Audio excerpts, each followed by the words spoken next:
इस प्रकार के क्वेश्चन में सबसे पहले आपको पिरामिड का वॉल्यूम का फॉर्मूला पता होना चाहिए। जय हिंद फ्रेंड्स, आप सबका स्वागत है अपने यूट्यूब चैनल एबीजी कंसेप्ट में। जैसा कि आप देख सकते हैं स्क्रीन पर, यह सवाल एसएससी सीजीएल टायर 2 19 जनवरी 2026 में पूछा गया। सवाल क्या है?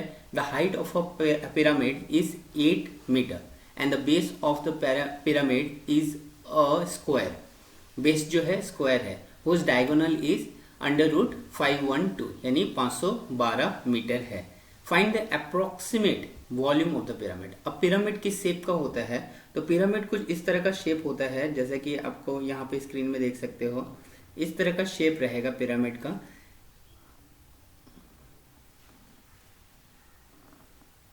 इस तरह का रहेगा और यहाँ पे आपका हाइट रहता है। ठीक है, ये आपका हाइट रहता है, ये यहाँ पे हाइट h है।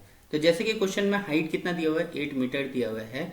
और ये बेस जो है वो कुछ इस तरह का है। बेस यहाँ पे मैं आपको बता देता हूँ, बेस जो है वो स्क्वायर है।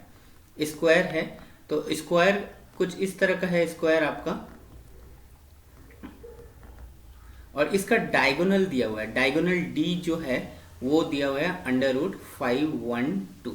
यहाँ पे सिंपल सा है, जो स्क्वायर रहता है इसके चारों एंगल 90 डिग्री है, तो ये एक राइट एंगल भी बनाएगा। दो राइट एंगल बनाएंगे, राइट एंगल ट्राइंगल बना के स्क्वायर होता है। तो यहाँ पे हम पाइथागोरस थ्योरम निकाल देंगे।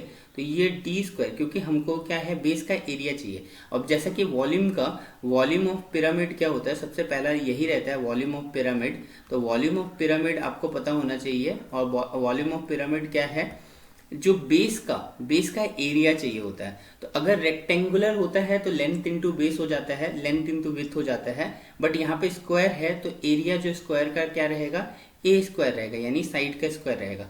इनटू हम हाइट से मल्टीप्लाई कर लेते हैं और डिवाइडेड बाई 3 कर लेते हैं। तो सबसे पहले हमको क्या चाहिए, बेस का एरिया चाहिए। अब डायगोनल दिया है, डायगोनल से हम क्या निकालेंगे, साइड निकाल लेंगे।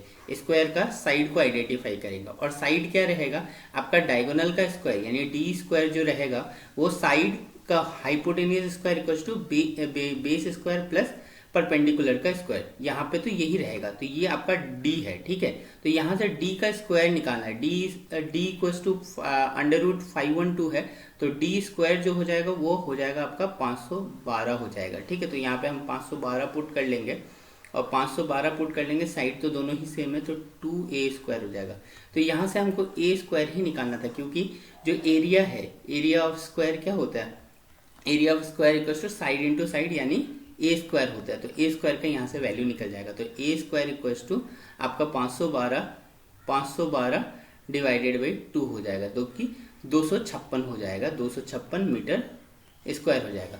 तो यहाँ पे हमारा जो वॉल्यूम ऑफ पिरामिड है, यहाँ पे ये एरिया हमें पता चल गया, हाइट पता है और डिवाइडेड बाई 3 कर लेंगे। तो यहाँ पे आप देख सकते हैं एरिया कितना है, 256 हो गया, इंटू हाइट जो है 8 मीटर है, upon 3 is the correct answer.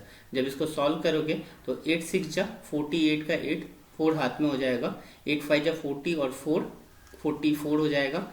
और 4 कैरी चला जाएगा, 8 2 जा 16 और 4 20 2048/3। जब इसको कट करेंगे, डिवाइड करेंगे, तो 3 से ये 6 बार में कैंसिल होएगा। 18 2 कैरी बचा, 24 हो जाएगा। 8 से 24 कट जाएगा और 2 से 6 फिर से और 0.66 मीटर क्यूब हो जाएगा। यानी अप्रोक्सीमेट जो वॉल्यूम होगा आपका 683 मीटर क्यूब होगा, यानी कि option number A is the correct answer. इस तरह से आपको फाइंड आउट करना है। आई होप कि वीडियो अच्छी लगी हो। वीडियो अच्छी लगे तो वीडियो को लाइक और चैनल को सब्सक्राइब कीजिए।